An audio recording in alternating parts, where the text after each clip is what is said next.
respuesta y condene a quienes son los responsables de que no sepamos la verdad. Porque todos necesitamos vivir en paz. La sociedad argentina necesita cerrar esta herida en base a la verdad verdadera y que los responsables paguen para tener paz, para que los muertos descansen en paz, para que los familiares que hace 21 años no descansamos y le dedicamos nuestra vida, y creo que se entienda bien esto, como me lo dijo a mi hijo Brian, me encanta lo que haces, pero ¿sabes qué pasa? Vos le dedicaste casi toda mi vida a los muertos y de los vivos te olvidaste. Y esto es la realidad. Es decir, hace 21 años que peleamos para devolver la dignidad a los muertos. Mucho menos se puede conseguir esa dignidad si uno se va enterando de que en el camino de esta frustrante investigación apareció el dinero para ensuciarlo todo. En estos días, Juan José Galeano, en un reportaje televisado del diario La Nación, dijo lo suyo sobre la aparición de ese dinero. Le pagaron $400.000 a una persona para que esa persona abra la boca. Él exigía $400.000 para decir cuál era la persona que se había llevado la camioneta. Usted como abogado y como juez, sí, sabe que eso a partir de ahí es todo nulo. No. Es el fruto del árbol prohibido. ¿Pero por qué?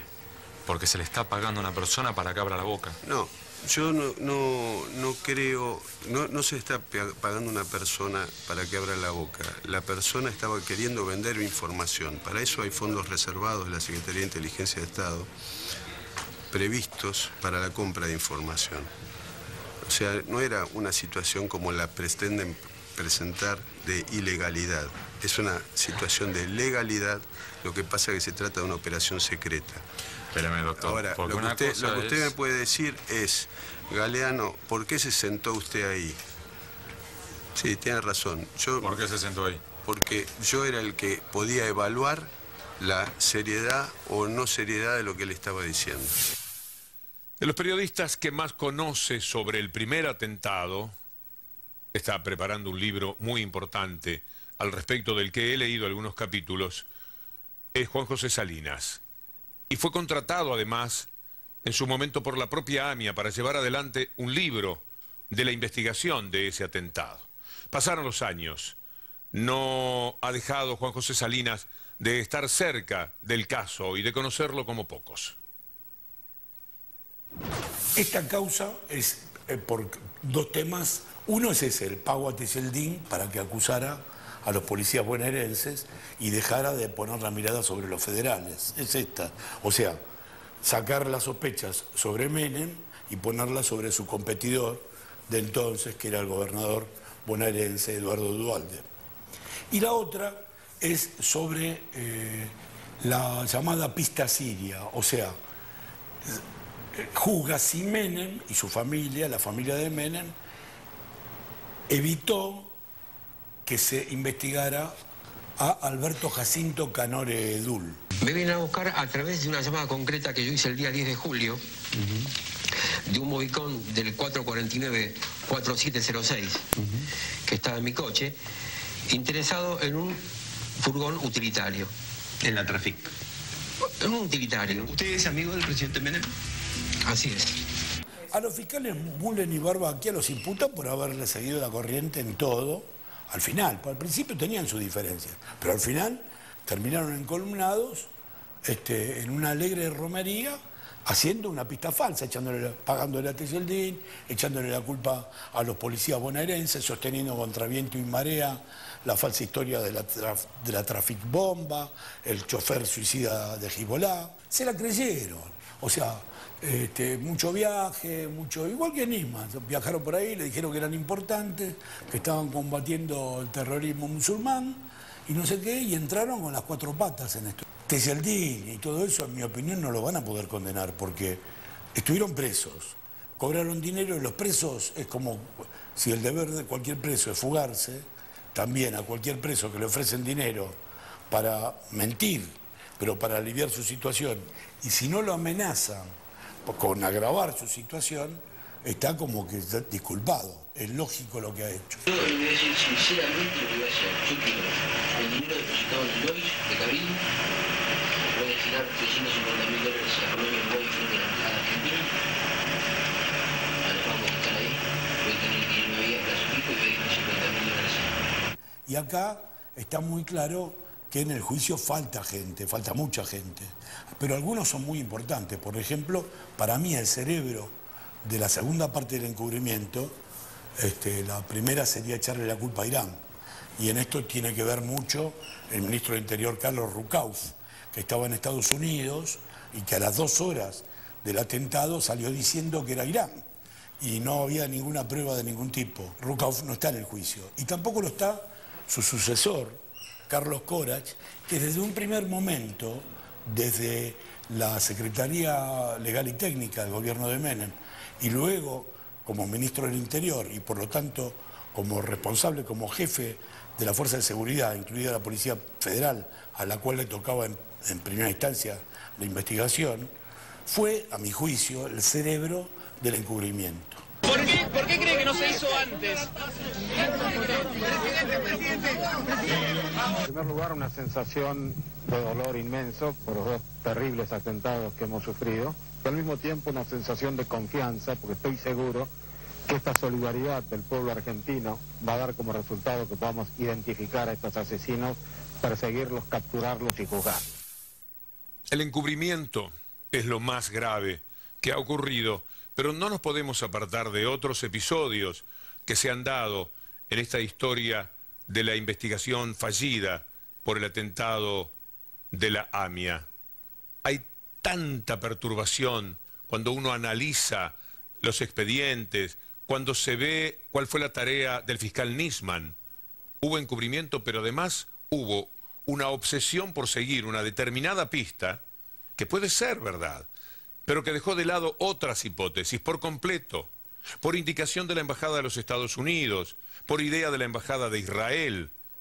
Nisman se pasó buena parte de su vida dentro de la Embajada de los Estados Unidos, llevando a cabo una investigación que determinó que muchísimos periodistas, en el análisis que iban haciendo, poco menos que se mofaran de lo que era esa investigación. Y el dolor que provocó en las entidades judías referidas a los familiares, en memoria activa, por ejemplo, todo lo que no se hacía, el fracaso persistente en el que había incurrido Nisman, que después se convirtió en el abanderado de decir que el memorándum con Israel no servía para nada y que no tenía que llevarse adelante. Y en ancas de esta idea fabuló una denuncia contra el único gobierno que actuó hacia adelante en la investigación.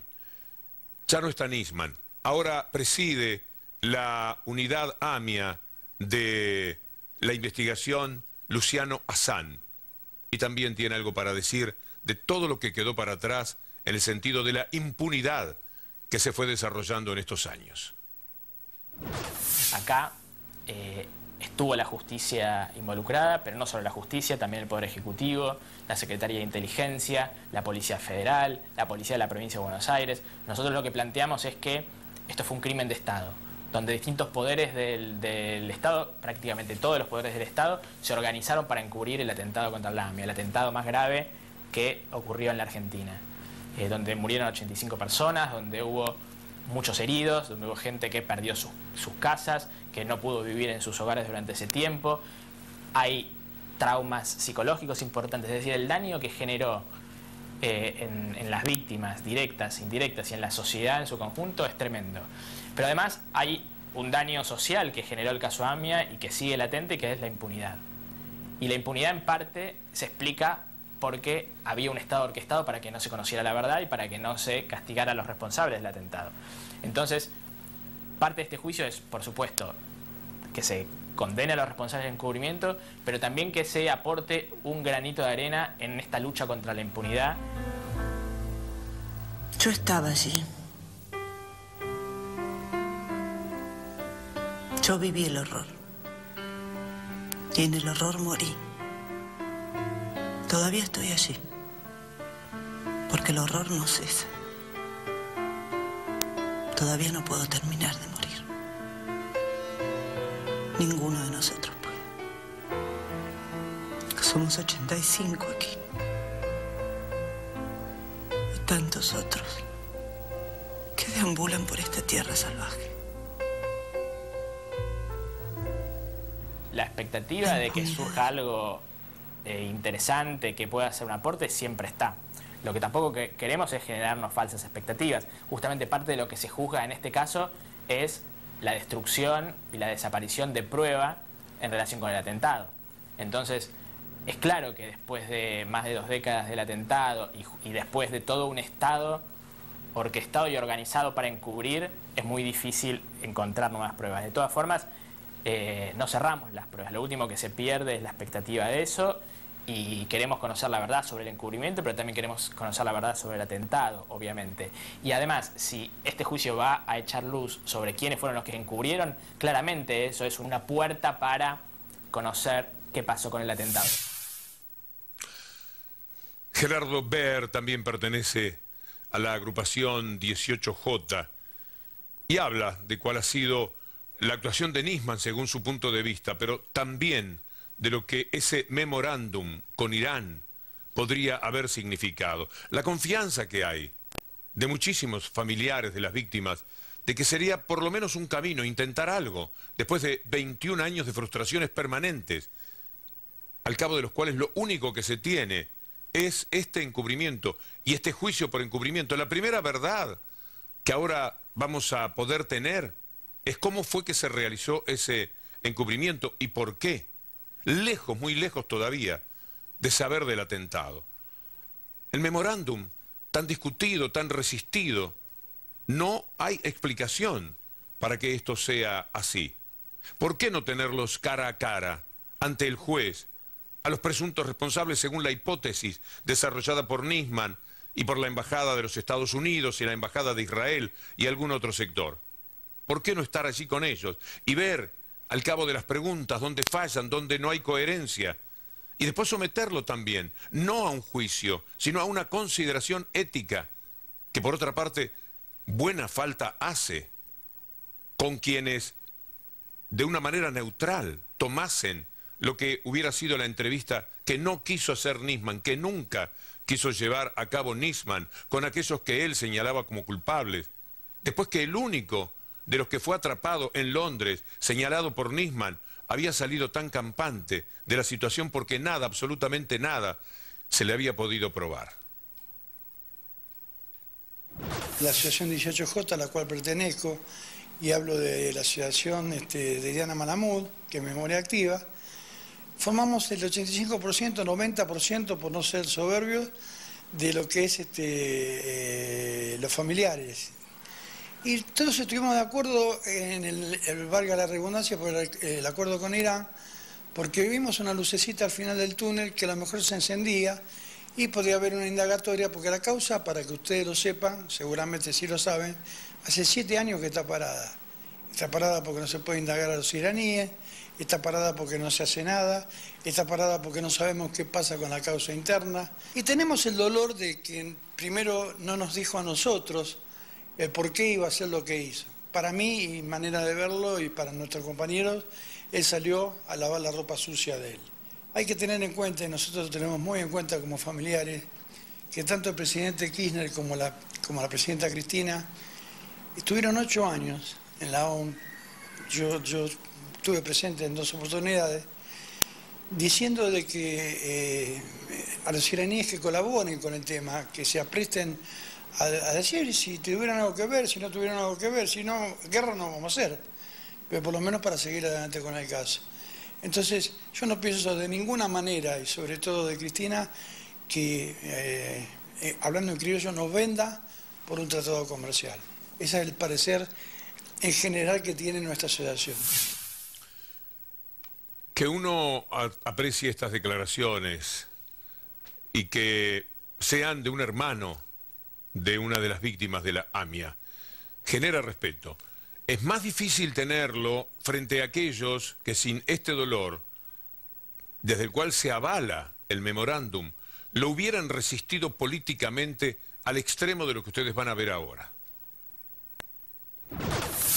Usted sabe, los dos sabemos que somos profundamente creyentes y que yo tengo una mezuzá en la entrada de mi casa porque siendo cristiana soy una judía espiritual.